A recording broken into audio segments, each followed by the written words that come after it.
Olá, mulheres queridas, tudo bem por aí? Mais uma Mulheres da Bíblia, olhando para a palavra do Senhor e deixando ela ministrar o nosso coração, em nome de Jesus. Nós estamos lá em 2 Reis, capítulo 8 hoje. Eu acredito que a gente fique só no capítulo 8, a gente tem muita história interessante nesse capítulo, então vamos lá. Se você quiser acompanhar aí, 2 Reis, capítulo 8, já no primeiro versículo. Vamos lá.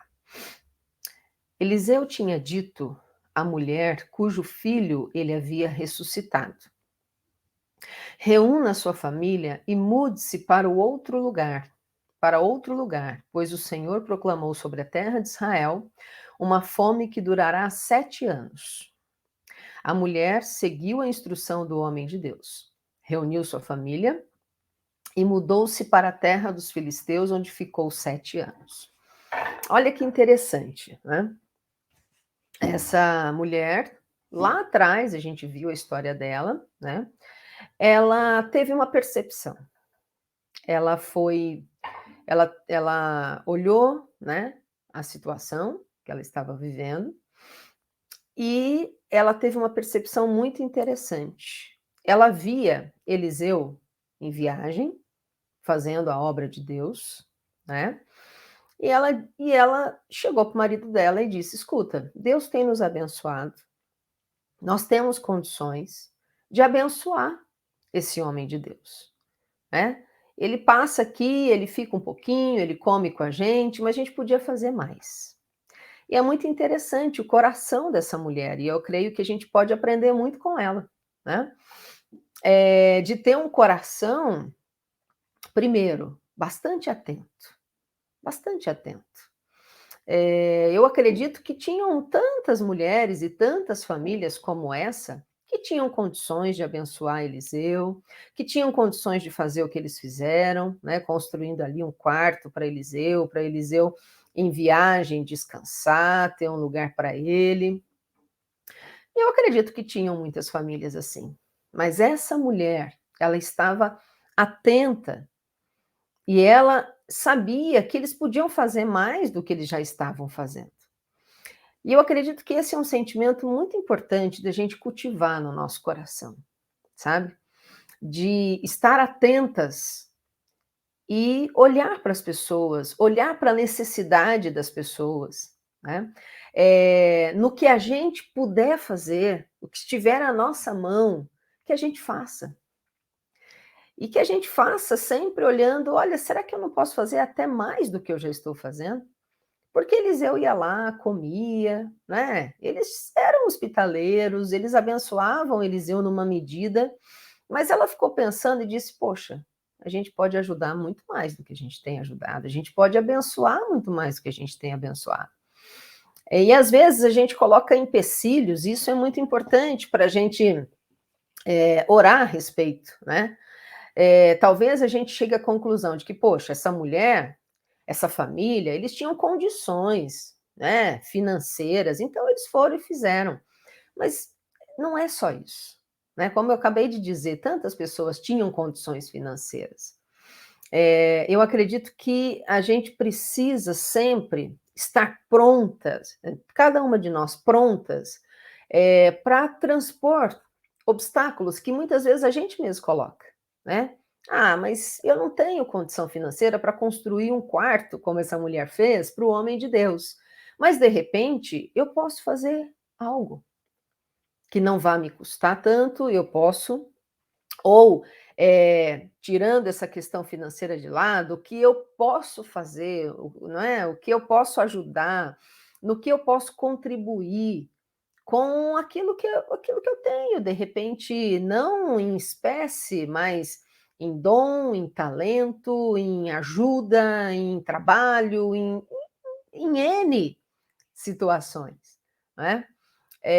Eu acredito que a gente pode aprender com essa mulher, entendendo que a gente sempre pode fazer alguma coisa.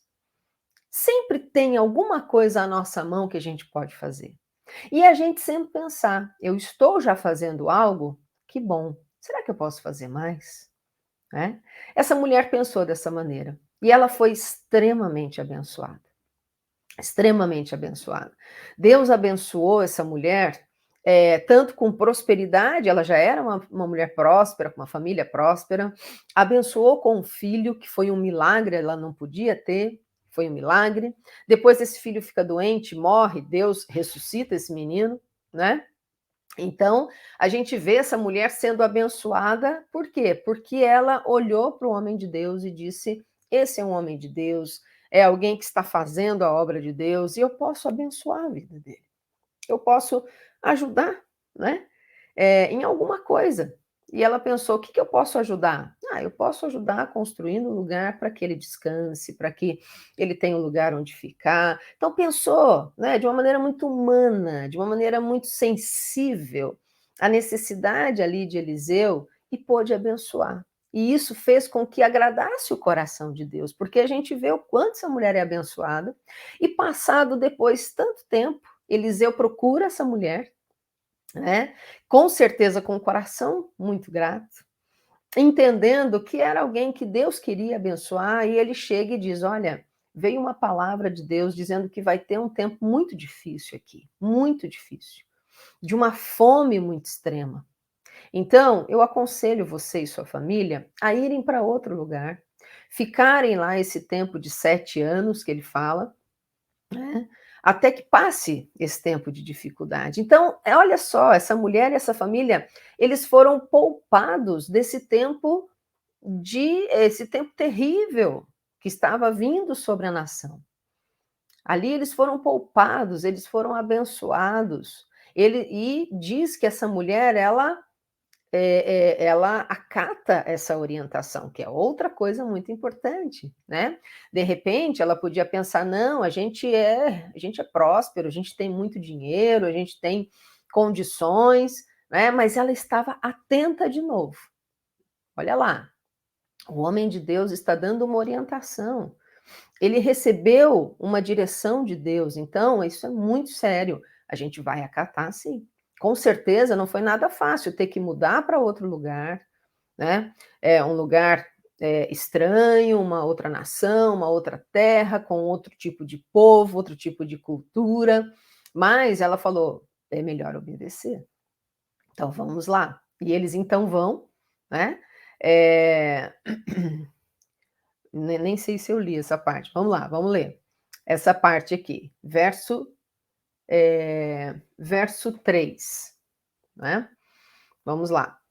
Ao final dos 7 anos, a mulher voltou da terra dos filisteus e foi ao rei para reaver a sua casa e suas terras.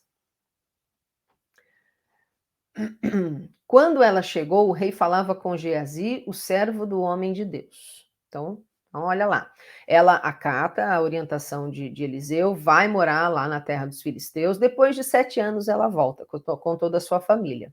E ela chega diante do rei.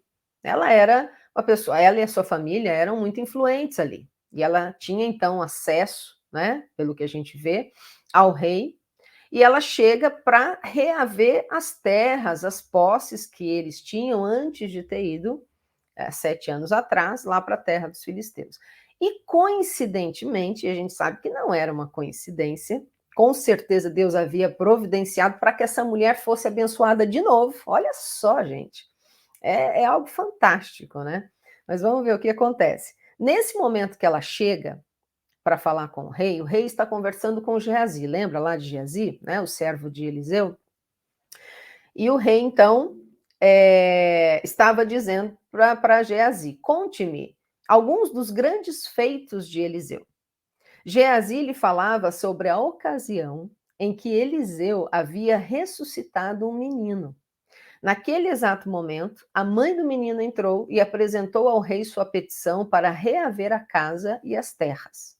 Não é coincidência, não pode ser, né? Com certeza era uma providência de Deus, porque olha lá, Geazi fala para o rei: "Veja, ó meu senhor", exclamou Geazi, "esta é a mulher, e este é o filho dela que Eliseu ressuscitou". "É verdade?", perguntou o rei à mulher. E ela lhe contou o que havia acontecido. Então o rei ordenou a um de seus oficiais: "Providencie que tudo seja devolvido a ela, incluindo o valor das colheitas realizadas durante o tempo em que esteve ausente". Olha, De novo, essa mulher extremamente abençoada, né? E ela ali testemunhou para o rei, dizendo: é verdade, eu sou prova viva, meu filho é prova de que Deus agiu através de Eliseu. O rei, ele não tinha um bom relacionamento com Eliseu, né? Mas ele olha e fala: é algo fantástico. E ele diz: então eu quero, você vai reaver sua casa, você vai reaver suas terras, e mais, eu vou pagar o valor das suas colheitas também durante esses 7 anos que vocês ficaram fora. Então, mais uma vez, essa mulher e toda essa família, eles são abençoados. E são abençoados porque eles abriram, né, o coração.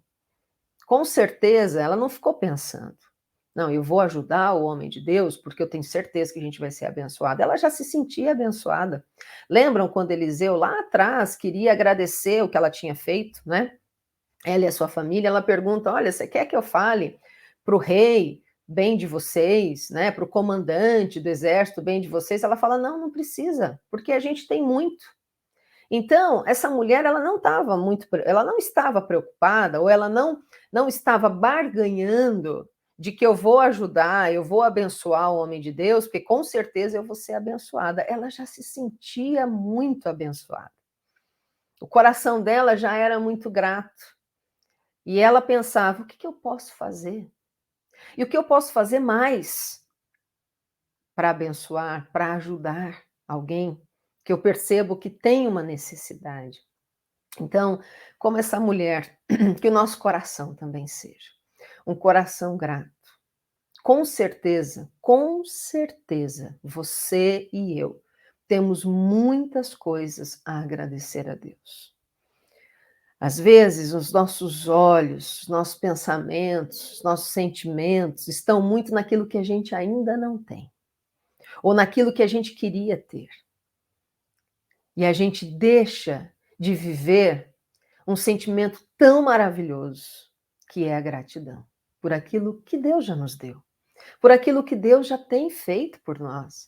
Com certeza. Olha, uma coisa muito bacana, se você quiser fazer, para tirar dúvida, é pegar uma folha de papel e uma caneta e começar a anotar. Sabe, as coisas que você sabe que Deus já te abençoou, as coisas que Deus já te deu, as coisas que Deus fez na sua vida e tem feito.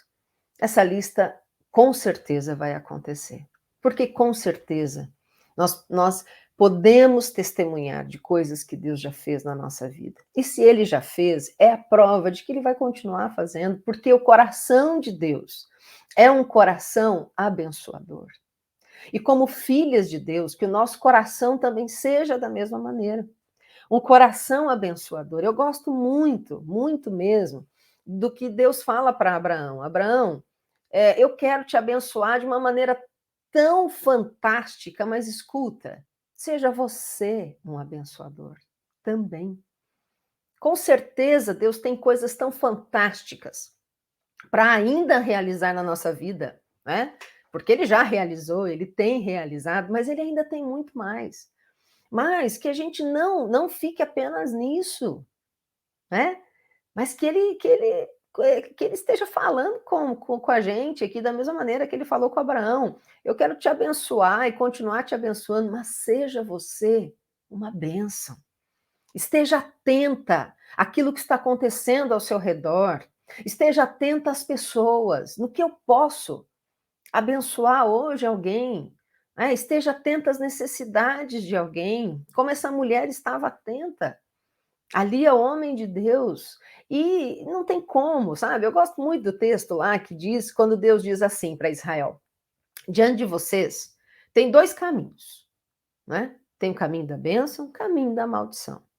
Tem o caminho da vida, o caminho da morte. Eu, Deus, está falando ali, aconselho vocês a andarem por esse caminho, caminho da vida, caminho da bênção. Agora, a escolha é de vocês. Então, o caminho que a gente escolher, né? O caminho, se a gente escolhe o caminho da vida, o caminho da bênção, é o caminho onde Deus está. Se a gente escolhe o outro, Deus não está lá. Agora, Deus está ali, Deus é o abençoador, Deus é o autor da vida, Deus é que nos dá todas essas coisas. E quando nós caminhamos nesse caminho da bênção, não tem como a gente não ser abençoado, porque Deus está ali, Deus é abençoador, Deus é galardoador, a Bíblia diz, né? Então, com certeza, a mão de Deus está estendida sobre a nossa vida. Ele ama e deseja nos abençoar. E deseja fazer com que o nosso coração seja parecido com o dele, que a gente também deseje abençoar. Que os nossos olhos estejam atentos, o nosso coração, os nossos sentimentos, as nossas mãos estejam prontas, sabe, para serem mãos de misericórdia, mãos abençoadoras, sempre, em nome de Jesus. Que esse sentimento no nosso coração seja um sentimento muito real, muito presente todos os dias da nossa vida, em nome de Jesus. Mas vamos continuar, tem mais história aqui. Versículo 7. Eliseu foi a Damasco, capital da Síria, onde o rei Ben-Hadad estava doente. Quando alguém disse ao rei que o homem de Deus tinha chegado, o rei disse a Azael: leve um presente para o homem de Deus, depois peça que ele pergunte ao Senhor se vou me recuperar desta doença. Azael levou consigo o presente, 40 camelos carregados com os melhores produtos de Damasco. Foi vê-lo e disse: seu servo Ben-Hadad, rei da Síria, me enviou para perguntar se ele vai se recuperar da sua doença. Eliseu respondeu: vá e diga-lhe, certamente se recuperará. Na verdade, porém, o Senhor me mostrou que ele certamente morrerá. Eu achei interessante quando eu estava lendo isso aqui, né? Que parece tão contraditório.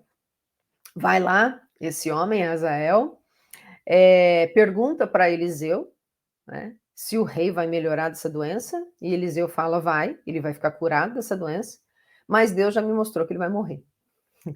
Né? Azael também, com certeza, fica confuso. O que eu falo para o rei agora? Que ele vai ficar bom ou ele vai morrer? Mas existia uma resposta para isso. Eliseu olhou fixamente para Azael, até deixá-lo constrangido. Então o homem de Deus começou a chorar. Por que o Senhor está chorando? Perguntou Azael. Eliseu respondeu: sei das coisas terríveis que você fará com os israelitas. Queimará as cidades fortificadas, matará os jovens à espada, esmagará as criancinhas e rasgará o ventre das mulheres grávidas. Aqui tem menção à mulher, por isso que estou lendo essa história, mas é uma história muito terrível, porque Deus ali mostra o futuro, né? E diz que esse homem iria tomar o trono, e ele toma o trono. Depois você pode ler a história, continuar lendo a história, e ele acaba assassinando o rei e tomando o trono. E Eliseu ali já estava mostrando o que ele iria fazer com Israel, né? A Síria foi um dos inimigos mais implacáveis contra Israel. Síria foi uma nação muito, muito terrível nos seus combates, né? E a gente vê aqui o que iria acontecer. Eu fiquei imaginando, né? Que desolação, como a gente falou semana passada, né? As guerras sempre trazem essa desolação terrível. Crianças, jovens, adultos, idosos, aqui dizendo mulheres grávidas tendo seus ventres rasgados. Então é muita crueldade, são coisas terríveis que acontecem numa guerra. Mas vamos continuar. Verso 16. No 5º ano de Jorão, filho de Acabe, rei de Israel, enquanto Josafá ainda reinava em Judá, Jeorão, filho de Josafá, começou a reinar em Judá. Jeorão tinha 32 anos quando começou a reinar e reinou em Jerusalém por 8 anos.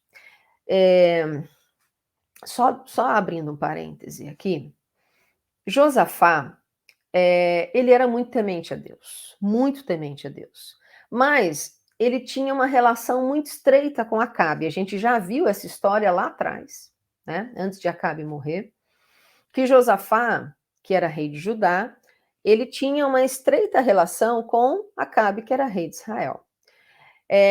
Na tentativa, com certeza, de manter a paz, né, entre ali, era a mesma nação, tinha sido dividida, lá com a partir dos filhos de Salomão, mas para manter a paz. Mas manter a paz aqui foi muito a qualquer custo, e foi um custo alto, e a gente vai ver aqui por quê.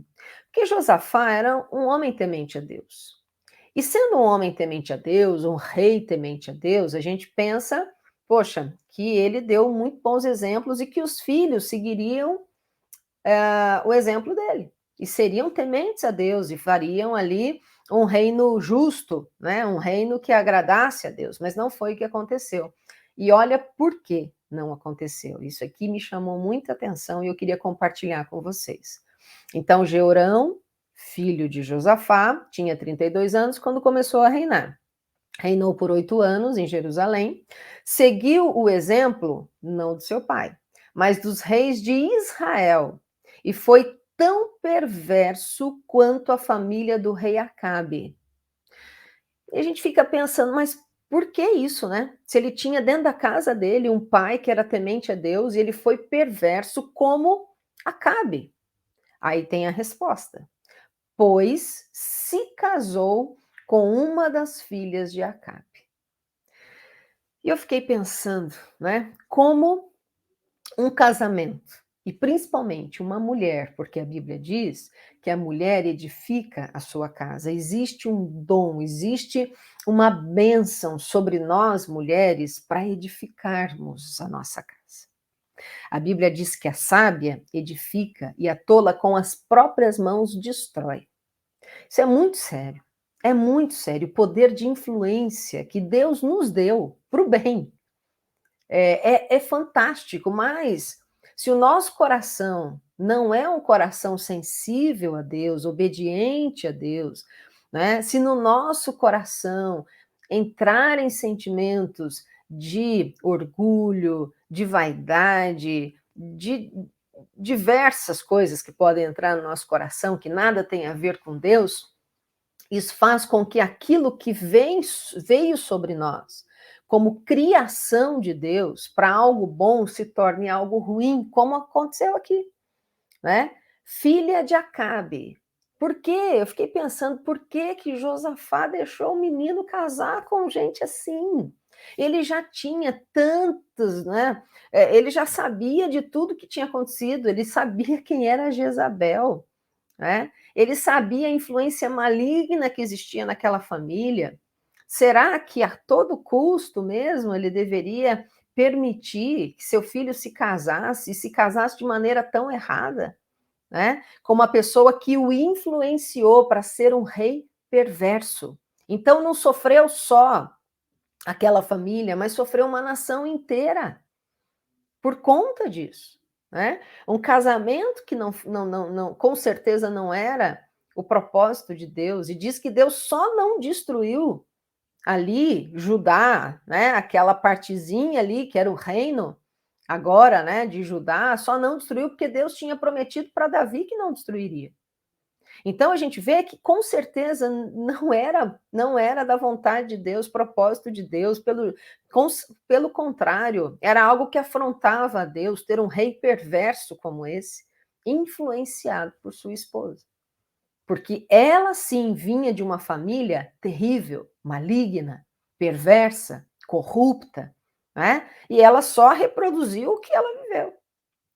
Agora, aquilo que esse menino Jeorão viveu com um pai temente a Deus, chocou com a influência dessa mulher. E ela levou ele a praticar aquilo que era perverso diante do Senhor. Mas eu vou continuar, peraí. Pois se casou com uma das filhas de Acabe, Jeorão fez o que era mal aos olhos do Senhor. Pouquinho mais para frente, no verso 25, diz assim: Acasias, filho de Jeorão, então Jeorão não está mais reinando, agora o seu filho começou a reinar em Judá no 12º ano do reinado de Jorão, filho de Acabe, rei de Israel. Acasias tinha 22 anos, mais novo, né? Quando assumiu o trono, quando começou a reinar, e reinou em Jerusalém por 1 ano. Sua mãe era Atalia, neta de Onri, filho de Israel. Acasias seguiu o exemplo da família do rei Acabe.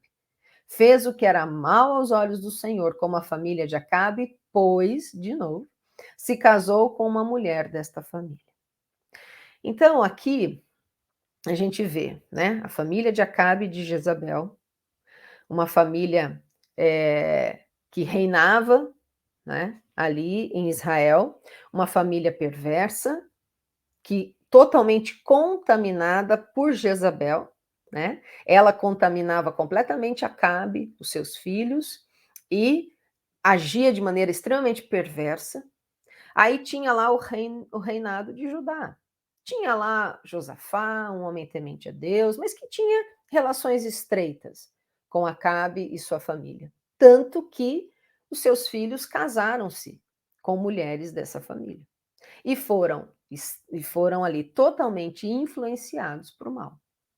Foram reis perversos que fizeram o que era mal aos olhos do Senhor. Isso, eu acredito que deve fazer a gente pensar, sabe, refletir primeiro sobre a nossa vida. Existe sim um poder de influência muito grande. Nós mulheres temos uma habilidade que é nossa, de sermos mais sensíveis, sabe, ao que está acontecendo ao nosso redor, mais sensíveis na questão de relacionamentos, mais sensíveis em relação a sentimentos, né? Então nós temos essa sensibilidade, que é muito, que pode ser muito boa, que pode ser uma bênção na vida da nossa família, na vida dos nossos amigos, das pessoas que nós temos relacionamento, né? Mas a gente precisa cuidar do nosso coração, porque senão a gente acaba usando essa influência para o mal, para trazer algo que de repente, sabe, é aquilo que a gente quer que prevaleça, a nossa vontade, e a gente não foi chamado para que a nossa vontade prevaleça, mas sim a vontade de Deus, de consultar a Deus, sabe, de estar sensíveis, cada uma de nós, aquilo que Deus tem para a nossa vida, para a nossa família, sabe? Cuidar disso, cuidar do nosso coração. Senhor, sonda o meu coração. Olha, vê se existe algum caminho mau, existe alguma inclinação ali que não te agrada e me traz para o centro da tua vontade, me traz para o teu caminho, me traz para a tua vontade, que é boa, que é perfeita, que é agradável, me traz para a tua vontade, que é infinitamente melhor do que a minha. Que essa seja a nossa oração, sabe? Todos os dias, Senhor, sonda o meu coração. Porque a Bíblia diz que o nosso coração é enganoso. A Bíblia diz que o nosso coração é muito facilmente corruptível, né? Então a gente precisa cuidar do nosso coração e pedir a Deus, Senhor, existe essa habilidade que o Senhor deu, que o Senhor me criou como mulher, sabe, para influenciar, mas influenciar de uma maneira boa, para edificar os relacionamentos, edificar a minha casa, edificar a vida das pessoas. Então, usa a minha vida, sabe, que isso se aflore mesmo, em nome de Jesus, com sabedoria, para a gente edificar e não destruir, em nome de Jesus. E aqui é um casamento, a gente vê uma união, um casamento, né, que trouxe tanta destruição.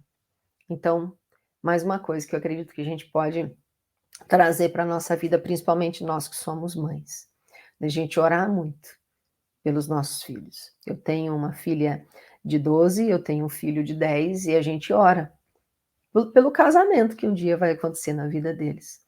E ora para que Deus a gente sabe que Deus já sabe quem serão, né? Os cônjuges ali, o marido da minha filha, a esposa do meu filho, mas a gente não sabe. E a gente ora para que Deus prepare todas as coisas, para que Deus prepare o coração, para que Deus cuide, para que não hajam, sabe, para que coisas, não entrem nessa história e atrapalhem o discernimento, atrapalhem a clareza daquilo que é a vontade de Deus. Que a gente, como mãe, a gente tenha essa preocupação e esse cuidado de orar a Deus pelo casamento dos nossos filhos, para que sejam casamentos que realmente venham da vontade de Deus. Sejam casamentos com as pessoas certas, pessoas que realmente tenham um coração voltado a Deus, que isso faz toda a diferença. A gente vê aqui, tanto para o bem quanto para o mal.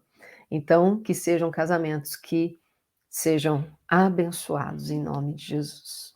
Que Deus nos abençoe, que Deus continue ministrando o nosso coração diante dessas histórias aqui, que outras coisas surjam, né? Tem tanta coisa que a gente pode aprender naquilo que a Bíblia vai trazendo. Então, que o Espírito Santo continue ministrando o nosso coração, nos ensinando, nos confrontando, nos orientando, para a glória dele, em nome de Jesus. Vamos orar para a gente terminar. Senhor, muito obrigada. Muito obrigada pelo teu infinito amor. Muito obrigada, Pai, pelo teu cuidado por nós. Muito obrigada pela tua palavra que nos alimenta, que nos fortalece, que nos instrui, que nos traz sabedoria, conhecimento.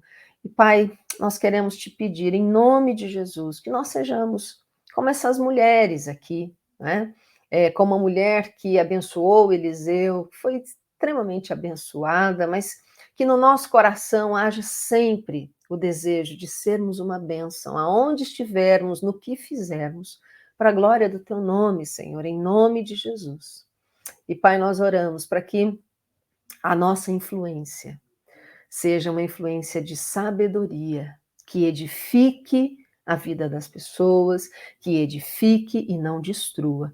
Em nome de Jesus, essa é a nossa oração, esse é o nosso pedido, em nome de Jesus. Amém. Amém, queridas, que Deus abençoe de uma maneira muito especial a vida de cada uma de vocês, e se Deus quiser, logo a gente se vê. Tchau, tchau.